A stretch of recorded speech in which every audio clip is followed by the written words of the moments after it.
दश महाविद्या भगवान शिव की ही शक्तियाँ मानी जाती है। महाभागवत के अनुसार दश महाविद्या महाकाली के ही उग्र और सौम्य रूप है।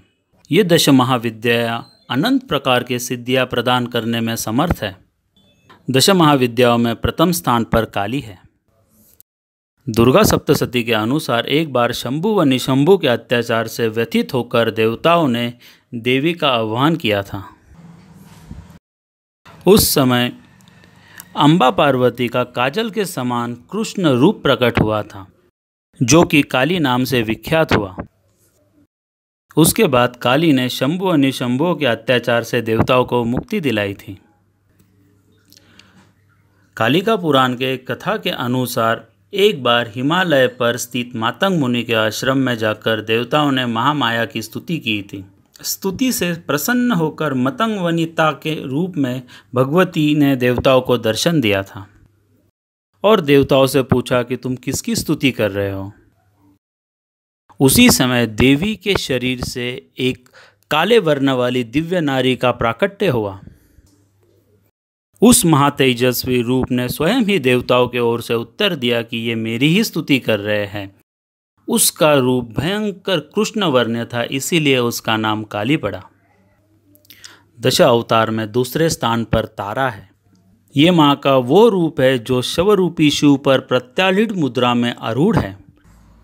ये भयंकर विपत्तियों से भक्तों की रक्षा करती है, उनको तारती है, सर्वदा मोक्ष देने वाली है, इसीलिए इसको तारा कहते हैं। वैसे ही इसको नील रूपा होने के कारण नील सरस्वती भी कहा जाता है। ये व्यग्र चर्म से विभूषित तथा कंठ में मुंडमाला धारण करने वाली है। ये 3 नेत्रों वाली तथा हाथों में कैंची, कपाल, कमल और खड्ग धारण करने वाली है। भगवती तारा के 3 रूप है, तारा, एक जटा और नील सरस्वती। भगवती तारा की उपासना मुख्य रूप से तंत्रोक्त पद्धति से होती है, जिसे आग मोक्त भी पद्धत कहा जाता है। महर्षि वशिष्ठ ने तारा की आराधना की थी। वशिष्ठ ने पहले भगवती तारा की आराधना वैदिक रीति से करनी प्रारंभ की, जो कि सफल ना हुई। उन्हें अदृश्य संकेत मिला कि वो तांत्रिक पद्धति द्वारा, जिसे चिनाचारा कहा जाता है, उपासना करें। जब वशिष्ठ ने तांत्रिक पद्धति का आश्रय लिया तब उन्हें सिद्धि प्राप्त हुई। इसीलिए तारा का एक नाम वशिष्ठ राधिका भी है। तारा का प्रादुर्भाव मेरु पर्वत के चोलना नामक नदी के पास हुआ था। बिहार के सारसा जिले में प्रसिद्ध महर्षि ग्राम में भगवती की तारा, एक जटा और नील सरस्वती की तीनों मूर्तियां एक साथ है। ये वही जगह है जहां महर्षि वशिष्ठ जी ने उपासना करके सिद्धि प्राप्त की थी। दश महाविद्याओं में तीसरे स्थान पर भगवती छिन्नमस्तिका है।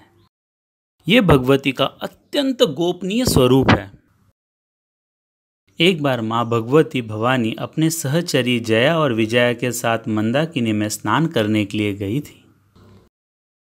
स्नान के पश्चात सहचरनियों ने देवी से भोजन करने के लिए मांगा, तो देवी ने उनसे प्रतीक्षा करने के लिए कहा। इसके पश्चात बार बार सहचरनियों ने देवी से भोजन की मांग की और तब देवी ने उन्हें प्रतीक्षा करने के लिए कहा। इस पर सहचरनियों ने बड़े विनम्रता से माँ से पूछा कि माँ, शिष्यों को जब भूख लगती है तो माँ कभी विलम्ब नहीं करती, आप हमारी उपेक्षा क्यों कर रहे हो। सहचरनियों के ये वचन सुन के देवी ने अपने खड्ग से अपना शीश काट दिया। कटा हुआ शीश देवी के बाएं हाथ में आके गिरा और गर्दन से रक्त की 3 धारा प्रवाहित हुई। उसमें से 2 धाराएं माँ ने अपने सहचरनियों की ओर प्रवाहित कर दी और तीसरी धारा का खुद ही पान करने लगी। तभी से देवी छिन्नमस्तिका नाम से प्रसिद्ध हुई। इस कथा को योगी सिद्धि की परम सीमा का निर्देश मानते हैं। योग शास्त्र में 3 ग्रंथियां बताई गई है, जिसके भेदन के बाद योगियों को पूर्ण सिद्धि प्राप्त होती है, जिसे ब्रह्म ग्रंथि, विष्णु ग्रंथि और रुद्र ग्रंथि कहा गया है। जैसे मूलाधार में ब्रह्म ग्रंथि, मणिपुर में विष्णु ग्रंथि तथा आज्ञा चक्र में रुद्र ग्रंथि का स्थान है। और इसी ग्रंथि के भेदन से परम की प्राप्ति होती है। और वैसे कुछ योगियों की माने तो दोनों सहचरनियाँ रजोगुण और तमोगुण का भी प्रतीक है। श्री भैरव तंत्र में कहा गया है कि छिन्नमस्ता के साधना से साधक जीव भाव से मुक्त होकर शिव को प्राप्त होता है। दश महाविद्याओं के चौथे स्थान पर भगवती षोडशी है। तंत्र शास्त्रों में षोडशी देवी को पंचवक्ता अर्थात 5 मुखों वाली बताया गया है, जिसके 4 मुख चारों दिशाओं में और 1 मुख ऊपर की तरफ है। इनकी 4 भुजाएं एवं त्रिनेत्र भी है। इनका प्रादुर्भाव तब हुआ जब एक बार माँ पार्वती ने भगवान शिव से पूछा, भगवान, आपके द्वारा प्रकाशित तंत्र शास्त्र की साधना से तो साधक के सभी शोक संताप आदि व्याधि नष्ट हो जाती है, परंतु इससे साधक को जन्म मरण के असह्य दुख से मुक्ति तो नहीं मिलती है। कृपया इस पर कोई उपाय तो बताइए। उस समय माँ पार्वती के अनुरोध पर भगवान शिव ने षोडशी श्री विद्या साधना प्रणाली को प्रकट किया। भगवान शंकराचार्य ने भी श्री विद्या के रूप में इन्हीं षोडशी देवी की उपासना की थी। इसीलिए आज भी सभी शंकरा पीठों में भगवती षोडशी राज राजेश्वरी त्रिपुरा सुंदरी की श्री यंत्र के रूप में आराधना की जाती है। और ये भी कहा जाता है कि महर्षि दुर्वासा इन्हीं के परम साधक थे। दश महाविद्याओं के 5वें स्थान पर भगवती भुवनेश्वरी है। देवी भागवत के अनुसार दुर्गम नामक दैत्य के अत्याचार से संतप्त होकर देवताओं और ब्राह्मणों ने भगवती भुवनेश्वरी की आराधना की। उन्हीं की आराधना से प्रसन्न होकर भगवती भुवनेश्वरी तत्काल प्रकट हो गई और उन्होंने उन्हें दैत्य के अत्याचार से मुक्त कराया।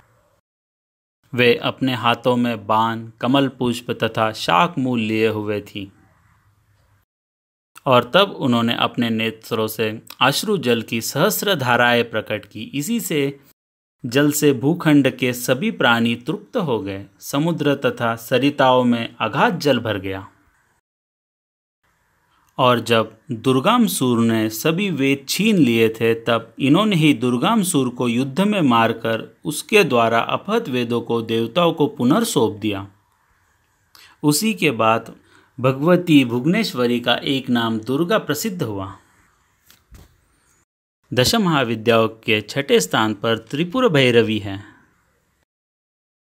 दुर्गा सप्तशती के अनुसार इनका प्रादुर्भाव महिषासुर के वध के लिए हुआ था। त्रिपुरा भैरवी का मुख्य उपयोग घोर कर्म में होता है। ये लाल वस्त्र पहनती है, गले में मुंडन माला धारण करती है और स्तनों पर रक्त चंदन का लेप करती है। ये अपने हाथों में जपमाला, पुस्तक तथा वर और अभय मुद्रा धारण करती है। त्रिपुर भैरवी की रात्रि का नाम काल रात्रि तथा भैरव का नाम काल भैरव है। दश महाविद्याओं में 7वें स्थान पर धूमावती देवी है। धूमावती देवी के बारे में एक कथा है कि जब वो भगवान शिव के साथ कैलाश पर्वत पर बैठी थी, तो उन्होंने भगवान से अपनी समस्या का निवारण करने का निवेदन किया। जब कई बार मांगने पर भी भगवान शिव ने उनकी ओर ध्यान नहीं दिया, तब उन्होंने महादेव को ही उठाकर निगल लिया। तब उनके शरीर से धूम राशि निकली। ऐसा कहा जाता है कि धूमवती महाशक्ति अकेली ही है तथा स्वयं नियंत्रित है। इसका कोई स्वामी नहीं है, इसलिए इसे विधवा कहा गया है। और इन्होंने अपने पति महादेव को भी निगल लिया था, इसलिए भी इसे विधवा कहा जाता है। दुर्गा सप्तशती के अनुसार इन्होंने ही प्रतिज्ञा की थी कि जो मुझे युद्ध में जीत लेगा तथा मेरा गर्व दूर कर देगा, वही मेरा पति होगा। ऐसा कभी नहीं हुआ, अंत ये कुंवारी ही रही। नारद पंचतंत्र के अनुसार इन्होंने अपने शरीर से उग्र चंडिकाओं को प्रकट किया था, जो सैकड़ों गिद्धड़ों की तरह आवाज करने वाली थी। इसी तरह स्वतंत्र तंत्र के अनुसार सती ने जब दक्ष यज्ञ में योगाग्नि द्वारा अपने आप को भस्म कर दिया, तब उस समय जो धुआं उत्पन्न हुआ उसे धूमवती विग्रह का प्राकट्य हुआ था। इन्हें चंचल काले रंग वाली, मैले कपड़े धारण करने वाली, खुले केश रखने वाली, विधवा, काकल ध्वज वाले रथ पर आरूढ़, हाथ में सूप धारण करने वाली, भूख प्यास से व्याकुल तथा निर्मल आंखों वाली बताया जाता है। तंत्र ग्रंथों की ऐसी मान्यता है कि धूमावती उग्रतारा ही है, जो धूम्रा होने से धूमावती भी कही जाती है। दश महाविद्याओं के 8वें स्थान पर बगलामुखी देवी है। बगलामुखी प्रादुर्भाव की कथा है कि सत्ययुग में संपूर्ण जगत को नष्ट करने वाला भयंकर तूफान उठा। इस हानि को देखते हुए भगवान विष्णु चिंतित हो गए और सौराष्ट्र देश के हरिद्रा सरोवर के समीप जाकर भगवती को प्रसन्न करने के लिए तप करने लगे। भगवती उस सरोवर से बगलामुखी रूप में प्रकट हुई और उसने वो विध्वंसकारी तूफान को तुरंत ही शांत कर दिया। बगलामुखी देवी भगवान विष्णु की तेज से युक्त होने के कारण वैष्णवी भी कहलाती है। कुछ मान्यताओं के अनुसार बगलामुखी को ब्रह्मास्त्र भी कहा जाता है। सर्वप्रथम ब्रह्मा जी ने बगलामुखी महाविद्या की उपासना की थी। दश महाविद्याओं के 90वें स्थान पर मार्तंडी देवी है। एक मार्तंड नामक मुनि के कठोर तप से भगवती अवतरित हुई थी, तभी उसको मार्तंडी नाम से जाना जाता है। दश महाविद्याओं में मार्तंडी की उपासना विशेष रूप से वाक्य सिद्धि के लिए की जाती है।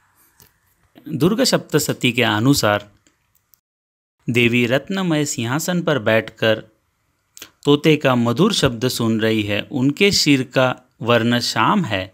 वे अपना एक पैर कमल पर रखी हुई है और उसने मस्तक पर अर्धचंद्र को धारण किया है। दश महाविद्याओं के 10वें स्थान पर भगवती कमला है। देवताओं व असुरों द्वारा अमृत प्राप्ति के उद्देश्य से किए गए समुद्र मंथन के फलस्वरूप इनका प्रादुर्भाव हुआ था। इन्होंने ही भगवान विष्णु को प्रतिरूप में वर्ण किया था। महाविद्या कमला की क्रांति सुवर्ण के समान है और सफ़ेद वर्ण वाले 4 हाथी सुवर्ण कलश से इनको स्नान करा रहे हैं। ये अपनी 2 भुजाओं में वर एवं अभय मुद्रा धारण किए हुए हैं तथा दोनों हाथों में कमल पुष्प धारण किए हैं। ये समृद्धि की प्रतीक महाविद्या कमला की उपासना लक्ष्मी प्राप्ति के लिए की जाती है। तो दोस्तों, आपको अगर ये जानकारी अच्छी लगी हो तो इसे लाइक और शेयर ज़रूर करना और ऐसे बहुत सारी कहानियों के लिए इस चैनल को सब्सक्राइब करना और कमेंट्स बॉक्स में जय माँ काली ज़रूर लिख दें। अगर मित्रों आप हर एक विद्या के बारे में अधिक जानकारी चाहते हैं तो मैंने हर एक विद्या पे अलग वीडियो बनाया हुआ है, जिसकी लिंक मैंने डिस्क्रिप्शन बॉक्स में दे दी है। जय माँ काली।